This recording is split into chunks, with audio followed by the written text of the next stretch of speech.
Mesdames et messieurs, bonjour à tous. Merci de suivre Instant Vérité. Bienvenue à vous. Vous êtes bien évidemment dans Matin Bonheur. À 17 mois de la présidentielle de 2020, plus que les investissements, la politique intéresse aussi la diaspora ivoirienne. Le CNPI, le Congrès national du peuple ivoirien créé en 2011 et dirigé par un Ivoirien de la diaspora venu des États-Unis, se lance à la conquête du pouvoir. Dans les discours, le CNPI aborde les questions de gouvernance, de progrès, de croissance. Des déclarations de candidature se font aussi entendre à leurs questions. Sur quoi le Congrès national du peuple ivoirien fonde-t-il sa capacité à offrir autre chose à la Côte d'Ivoire? Le CNPI fait-il vraiment le poids face aux autres partis politiques de l'opposition? Que peut vraiment apporter la diaspora aux Ivoiriens? Mesdames et messieurs, pour répondre à ces questions, nous recevons sur le plateau de Instant Vérité Abbas Yaya Bamba. Abbas Yaya Bamba est un ancien militant engagé au FPI, au Front populaire ivoirien. Et aujourd'hui, monsieur, vous êtes chef d'entreprise et le président du CNPI, le Congrès national du peuple ivoirien. Bonjour, Merci. messieurs. Bonjour, madame. Et bienvenue à Instant Vérité. Alors, Abbas Yaya Bamba, vous êtes donc le président du CNPI, Congrès national du peuple ivoirien. Vous avez fondé votre directoire en 2011. Alors dites-nous, qu'est-ce qui a motivé la création du CNPI? Bon, je voulais, pour commencer, je voulais d'abord vous remercier votre maison. Ce qui a suscité, ce qui a encouragé la création du CNPI en 2011, la Côte d'Ivoire venait de sortir d'une grande crise. La crise en 2011, c'était l'inquiétude générale. Il fallait s'interroger, il fallait se demander où nous allons. C'est pour cela que nous avons décidé de nous démarquer de cette turpitude qui venait de se produire en Côte d'Ivoire. D'accord. Alors, depuis 2011, on ne vous a pas vraiment entendu, on ne vous a pas vu sur la scène politique ivoirienne. Et en 2019, on vous, je vais dire, je vais pas dire, on vous découvre, on vous voit. Bon, qu'est-ce qui s'est passé entre-temps? Pour ceux qui connaissent la politique ivoirienne, me connaissent. Pour ceux qui savent un peu le mouvement politique, me connaissent. Il n'est pas toujours opportun de montrer sa présence quand on n'est pas prêt. En 2015, on a voulu être là, mais nous avons vu que la situation n'était pas favorable. Il fallait attendre. Il fallait travailler dans l'ombre. Maintenant, nous sommes prêts et nous sommes là. Vous êtes prêts, vous êtes là, mais vous avez dit que ceux qui connaissent la politique vous connaissent notamment. Vous avez été un militant engagé au FPI. Alors, pourquoi vous ne vous mettez pas à la disposition du FPI pour aider le parti à gagner la prochaine élection présidentielle? Et le FPI est un parti qui est bien structuré, qui est implanté dans toute la Côte d'Ivoire. Alors, pourquoi vous ne vous mettez pas à la disposition du FPI? Vous créez un autre parti. Moi, je crois qu'aujourd'hui, il faut faire une lecture plus nationaliste et patriotique. Une lecture par rapport à une chapelle politique, je pense que ça peut être dangereux. Donc, le Front populaire ivoirien a des problèmes internes et externes. Et la Côte d'Ivoire doit évoluer. Ce n'est pas la chose la plus essentielle ici, ce n'est pas l'habit que vous portez pour arriver là où vous voulez arriver. C'est l'esprit qui est important. Je pense que le CNP, le Congrès national du peuple ivoirien, a les moyens intellectuels, spirituels de conduire le débat autrement. Parce que je ne pense pas aujourd'hui qu'un débat pour avancer la Côte d'Ivoire, si je m'habille FPI, sera entendu. Mon discours sera entendu. Mais vous étiez FPI. Je veux dire, la question que je pose, c'est que, comme vous l'avez si bien dit, ce n'est pas l'habit qu'on porte. Mais si le FPI a des difficultés aujourd'hui, pourquoi ne pas aider le FPI? Vous sortez du FPI, vous créez un autre parti. Pourquoi fragmenter ainsi Je ne suis pas de fragmenter quoi que ce soit. Mon appartenance au Front populaire ivoirien n'est pas une appartenance ombilicale. C'est une appartenance idéologique et politique. Si à un moment donné, je vois que l'appareil qui doit nous permettre d'avancer a des difficultés, je suis informaticien de profession, il faut changer de logiciel et avancer. C'est ce que certains font. Vous avez changé de logiciel, comme vous l'avez si bien dit. Est-ce que vous avez vraiment besoin de créer votre mouvement ou votre parti politique au fin d'accéder à la magistrature suprême pour aider les Ivoiriens? Oui, je pense en tant que membre de la diaspora. Oui, je pense. Je pense que ma vision aujourd'hui est une vision mûrie. Ma conception de la Côte d'Ivoire est un peu différente. Ma vision politique est un peu différente. Et l'instrument du Front populaire ivoirien ne peut plus être cet instrument. Alors, quelle est votre vision politique? Ma vision politique, d'abord, il faut une reconstruction et pas de réconciliation. Moi, je parle de la reconstruction de la Côte d'Ivoire. Parce que je pense qu'aujourd'hui, le Front populaire ivoirien, le PDCI, le RDR, aujourd'hui le RHDP, ne sont plus des instruments fiables pour moi, pour pouvoir avancer. Et je connais ces instruments-là parce que j'ai participé à leur formation. Le RDR, nous avons été des hommes du couloir qui ont créé ce parti-là. Vous dites que le FPI, le PDCI, le RHDP, ces partis politiques-là ne sont pas fiables pour conduire la Côte d'Ivoire aujourd'hui? Oui, je pense bien. Et je voulais même profiter de votre émission-là pour inviter ceux qui sont dans ces partis-là de nous rejoindre. Oui. Vous n'êtes pas ici à une campagne de sensibilisation, voilà. Monsieur. Alors, que comptez-vous apporter de plus à la Côte d'Ivoire? La Côte d'Ivoire a besoin, un pays qui a plus de 7 000 milliards de dettes extérieures, plus de 1 300 milliards de dettes intérieures. On ne peut pas parler d'émergence avec ces bagages-là. Vous voyez, c'est comme un père de famille qui a un cas de crédit et qui ne peut pas payer ses dettes. Monsieur Bamba, oui. La question que je vous ai posée, je ne vous ai pas demandé si la Côte d'Ivoire a des dettes à payer ou ça. Je vous ai demandé qu'est-ce que vous avez à apporter à la Côte d'Ivoire. Mais il faut que je sache au moins les charges de la Côte d'Ivoire pour vous donner des solutions. Donnez-nous ce que vous pouvez apporter à la Côte d'Ivoire. C'est ce que je viens de vous dire. Il y a les crédits côté contractés au nom de la Côte d'Ivoire. Il faut que je vous saisisse d'abord pour dire comment on va payer ça. Comment vous comptez payer les dettes de la Côte d'Ivoire? Bon, c'est très simple. Il faut capitaliser dans l'investissement humain, l'éducation. Le système éducatif en Côte d'Ivoire est un système éducatif malade depuis 1990. Il faut revoir notre système éducatif. L'adapter au marché de l'emploi. L'adapter à notre vision dans 30 ans, dans 50 ans. C'est comme ça qu'on dirige un pays. On ne dirige pas un pays comme on dirige son village. Voyez-vous, là, le CNP, le Conseil national du peuple ivoirien, nous avons 10 piliers dans tous ces domaines-là.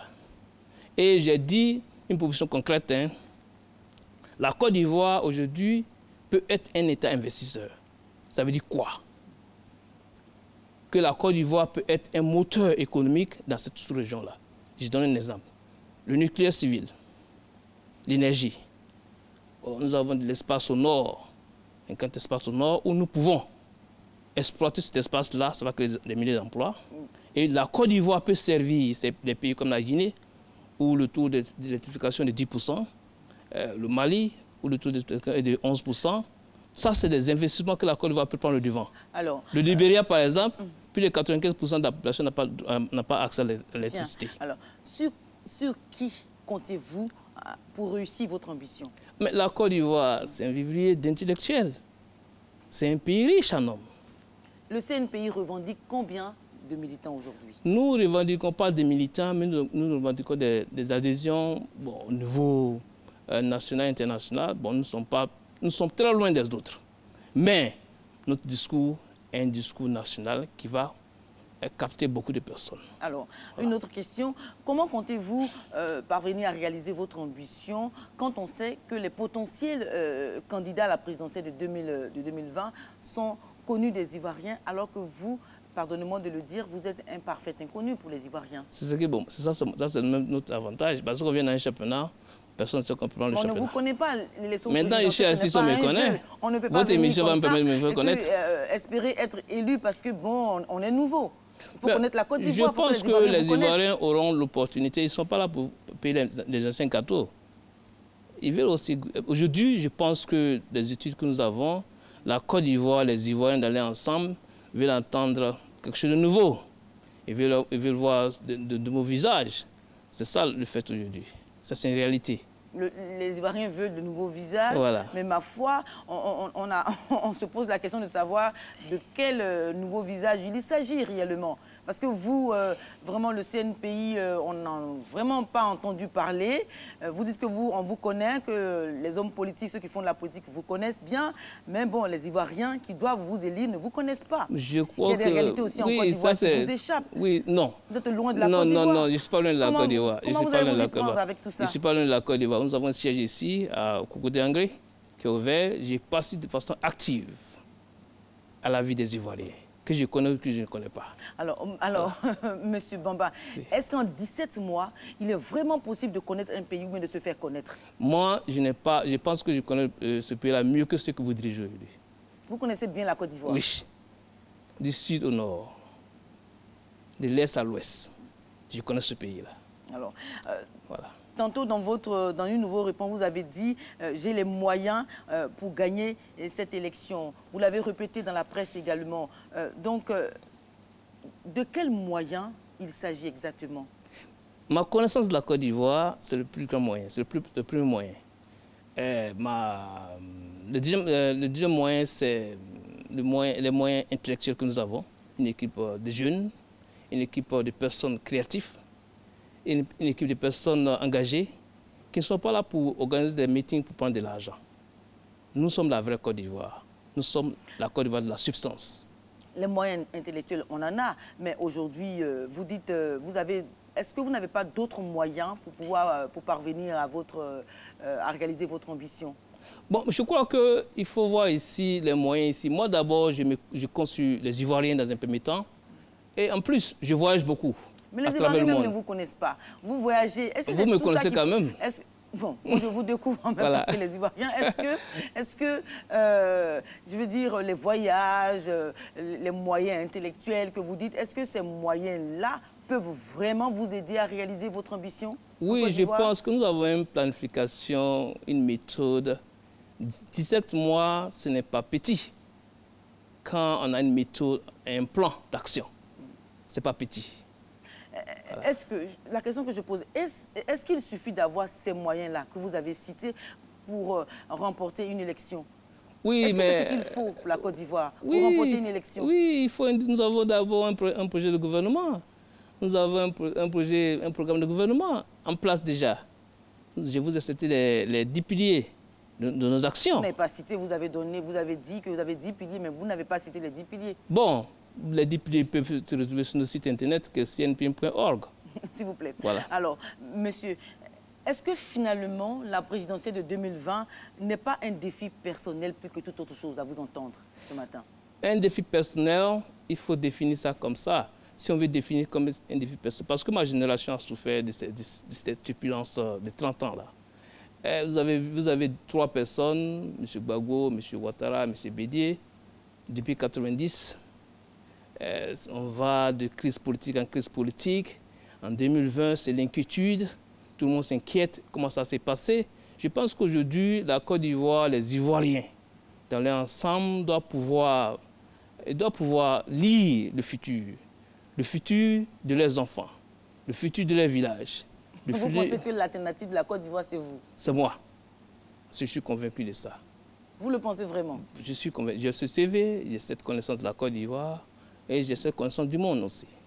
Alors, donc, vous avez dit aucun adversaire politique en Côte d'Ivoire ne me fait peur intellectuellement et financièrement. Ce sont vos propos que vous avez tenus récemment lors d'une conférence de presse que vous avez tenue à Paris, en France. Alors, est-ce qu'en ces termes qu'il faut poser le débat politique en Côte d'Ivoire? Est-ce que c'est en ces termes qu'il faut si on fait croire aux gens qu'on vient en politique pour être riche, ou on fait croire aux gens que c'est parce qu'on est riche qu'on devient politicien, j'ai dit... Ce débat-là, ça doit s'arrêter là. Parce que quelqu'un me dira, oh, est-ce que tu as de l'argent pour pouvoir faire campagne en Côte d'Ivoire? Est-ce que tu as la capacité intellectuelle politique pour faire campagne en Côte d'Ivoire? Je lui ai dit oui. Puisque quand je me compare à ceux qui ont gouverné ce pays-là, je ne pense pas que j'ai beaucoup de choses à envier ces gens-là. Mais est-ce que... S'il vous plaît, est-ce que la présidentielle de 2020, c'est une question de comparaison avec Laurent Gbagbo, le président Alassane Ouattara ou encore... C'est une question de rupture. Est-ce que c'est une question de rupture. De rupture de rupture. La Côte d'Ivoire doit faire la rupture avec cette génération-là. Moi, je leur promets une retraite dorée. Moi, je leur promets une confiance. Ils ne vont jamais avoir de problème après le pouvoir. Peut-être qu'ils seront même plus heureux. Non, ça, c'est ce que vous plus dites. heureux. Ils seront plus... Non, je vous dis. Non, ce n'est pas de la politique. Ça, c'est une réalité. Nous, là, on peut pardonner. Il n'y a pas de réconciliation, on va pardonner. Voilà ce qui va se passer avec le président Abbas. Alors, moi, au pouvoir, ils seront heureux. On n'est pas déjà en campagne, s'il vous plaît. Voilà. Le CNPI, est-ce que vous allez rejoindre la plateforme initiée par Henri Konan Bédié, le président du PDCI RDA, qui initie une plateforme avec EDS, avec d'autres partis de l'opposition? Nous avons déjà au laboratoire notre plateforme, la plateforme de la République. Nous invitons tous les Ivoiriens. Donc vous n'allez pas rejoindre la plateforme de Henri Konan Bédié? Ce sera une plateforme civile. Je vous pose la question, est-ce que vous allez rejoindre la plateforme de Henri Konan Bédié? Je ne vais pas. Voilà. Alors, quel regard portez-vous aujourd'hui sur l'opposition ivoirienne? L'opposition ivoirienne, elle est un peu amorphe, elle se bat. Mais je ne pense pas qu'elle a un plan directeur pour pouvoir aboutir à des élections apaisées en 2020. Une transition. La Côte d'Ivoire, notre pays, a besoin d'une transition réussie en 2020. Je vous assure que si nous faisons une transition réussie en 2020, en 2025, ce pays-là va retrouver le développement. C'est ce qui va se passer. Vous pensez que l'opposition doit avoir du répondant, c'est cela? Oui. L'opposition doit faire bloc? C'est ce que nous apportons, le CNP apporte. Alors, si l'opposition doit faire bloc, vous ne voulez pas rejoindre la plateforme mise en place par Henri Konan Bédié. Est-ce que vous allez rejoindre le FPI avec Pascal Affi-N'Guessan? Non, non, non. Je ne pense pas que nous ne pouvons pas de changement de nouveaux visages en rejoignant ceux qui sont déjà là. C'est pour ça que nous créons la plateforme de la République, qui est la nouvelle plateforme, la force qui va conduire ce pays-là à des élections apaisées, à des élections transparentes, à des élections qui remettent la Côte d'Ivoire à sa place. Parce que ce pays-là est très important. Vous ne savez pas combien d'Ivoiriens compétents dans tous les domaines possibles qui attendent ce moment-là. D'accord. Alors, donc, quelles sont vos prochaines actions du CNPI? Le CNPI va rencontrer tous les acteurs politiques. Le CNPI va former d'abord cette plateforme de la République. Nous allons appeler tout le monde à se joindre à nous pour qu'on puisse engager l'action de la victoire de la Côte d'Ivoire. Pour qu'en 2020, il n'y ait pas quelqu'un qui se plaigne le 31 octobre qu'il y a eu tricherie. Et j'ai même demandé, j'ai cherché à rencontrer déjà le président de la République de Côte d'Ivoire. Nous avons adressé un courrier, mes services ont adressé un courrier d'audience, le Premier ministre, à M. Bédié, autant à d'autres acteurs politiques, pour pouvoir effectivement mettre en place ce qu'il faut pour que ce pays-là... Vous pensez que le RHDP, le PDCI de Henri Konan Bédié, le FPI ou encore EDS ou même les militants pro-Gbagbo vont vous suivre? Je suis convaincu de ça. Bon, ils peuvent ne pas me suivre, mais je pense que la majorité va nous suivre. D'accord. Alors, docteur Abbas Yaya Bamba, vous êtes chef d'entreprise et le président du CNPI, Congrès national du peuple ivoirien. Alors, donc, aujourd'hui, vous prônez une nouvelle Côte d'Ivoire, une rupture avec les anciens partis politiques. Alors, quelle est l'alternative crédible que vous avez à offrir aux Ivoiriens? Je repose encore une fois de plus la question. Parce que cette question-là, elle est très importante pour les Ivoiriens qui veulent savoir votre position, votre posture, vos ambitions politiques pour la Côte d'Ivoire. L'alternative crédible, une seule phrase, des personnes nouvelles et une méthode nouvelle. C'est ça, le CNPI. C'est ça. Mais vous vivez aux États-Unis, vous avez fait, je crois, plus de 20 ans aux États-Unis, c'est cela? Oui. Alors, vous venez aujourd'hui en 2019, vous avez créé un parti politique ou un mouvement politique, je ne sais pas trop ce que c'est. Vous l'avez créé en 2011. Aujourd'hui, vous venez offrir autre chose aux Ivoiriens. On n'a pas vu vos investissements, on n'a pas vu ce que vous avez fait pour les jeunes, pour les femmes, pour l'éducation, pour la formation. On n'a pas vu tout ça. Et vous venez, vous voulez être président. Vous voulez être élu président, mais vous voyez, monsieur, c'est pas... Oui, mais je pense que c'est vous qui ne suivez pas nos actions. Je ne suis pas sur ce plateau pour dire ce que je donne à chacun dans ce pays-là. Nous savons ce que nous faisons. Pendant cette année scolaire, on a donné des bourses. Est-ce qu'on a besoin forcément d'être président de la République pour aider la Côte d'Ivoire? Oui, je pense que le cas de la Côte d'Ivoire, pour moi, il faut être à la tête pour donner une direction, une méthode de gestion rationnelle, basée sur la compétence, pas sur le rattrapage ethnique et religieux. Non, je vous en prie. Voilà. Est-ce que parce que vous êtes chef d'entreprise, vous voulez aujourd'hui adapter la méthode de l'entreprise à la gestion de la Côte d'Ivoire? C'est cela? Mais oui, il faut adapter ça. Mais ce que je vais vous dire, tous les peuples au monde sont les mêmes. Quand il n'y a pas de compétence, c'est là qu'on a la différence. Quand je suis assis aux États-Unis, les Américains ne sont pas trop différents des Africains aussi. Mais c'est la gestion. Le micro du président de Côte d'Ivoire est important. Donc tout ce qu'il dit dans ce micro-là, c'est important. C'est pour cela que tu ne te lèves pas comme ça puis parler des choses comme ça. Rattrapage ethnique, tout ça là. C'est pas bon. Il faut d'abord faire renaître la confiance nationale. S'il vous plaît, on ne va pas parler de... On ne va pas revenir en arrière, on ne va pas venir... voilà, on ne va pas refaire l'histoire de la Côte d'Ivoire. Attendez, voilà, on ne va pas refaire l'histoire de la Côte d'Ivoire. L'histoire de la Côte d'Ivoire nous permettra de construire son futur. Oui, mais là, on va vers le futur, vers l'avenir de la Côte d'Ivoire. On ne peut pas oublier aussi l'histoire. Qu'est-ce que vous avez à offrir à la Côte d'Ivoire? Vous êtes aux États-Unis et vous venez à l'approche de 2020, vous voulez être candidat, vous voulez en même temps remporter les élections, vous voulez tout à la fois. Est-ce que, je vous ai posé la question, est-ce que ce n'était pas finalement, un défi personnel? Un défi personnel en tant qu'Ivoirien, comment je fais? Quand je dors, oui. Au FPI, vous n'étiez pas connu, vous avez fait les actions, on ne vous connaît pas. Est-ce que ce n'est pas parce que vous voulez vraiment vous mettre en avant? Non, je ne pense pas, je n'ai pas besoin de ça. Je n'ai pas besoin de ça. Je n'ai pas besoin de me mettre en avant pour être connu, non. Quand nous nous couchons en dehors de ces pays, quand nous sommes aux États-Unis par exemple, moi je pleure. Je pleure la Côte d'Ivoire. Parce que quand je vois, quand je partais aux États-Unis, je n'étais pas le premier de ma classe. J'arrive dans ce pays-là, je me fais un chemin. Voyez-vous, le cadre qui a été créé dans ce pays-là m'a permis d'être ce que je suis. Aujourd'hui, le monde n'est pas en bas de l'eau. Vous pouvez vérifier tout ce que j'ai dit. Donc ici, nous pouvons créer un cadre d'épanouissement des Ivoiriens. Il y a des Ivoiriens que je connais aux États-Unis qui sont formidables. Que je connais, qui sont formidables. En 2010, quand je suis arrivé, j'ai dit je vais recruter des volontaires ivoiriens. On m'a dit, oh, en Côte d'Ivoire, personne ne fait quelque chose sans argent. Il dit, c'est pas vrai. J'ai recruté 20 jeunes gens. 20 jeunes gens. Des gens qui n'avaient même pas toujours un clavier d'ordinateur. En 2 semaines, ces jeunes gens-là ont fait sortir ce génie-là. Ils ont connu l'ordinateur, ils ont commencé à utiliser l'ordinateur comme je le voulais. Mais c'est un pays qu'il faut rassurer. C'est un pays qu'il faut mettre... Oui. Vous pensez que la diaspora ivoirienne a beaucoup à offrir à la Côte d'Ivoire? Nous avons... Oui, je peux certainement. Et ceux qui sont même en Côte d'Ivoire ont beaucoup à... si on leur donne l'occasion. C'est ça qu'il faut. La compétence. Il faut valoriser la compétence nationale.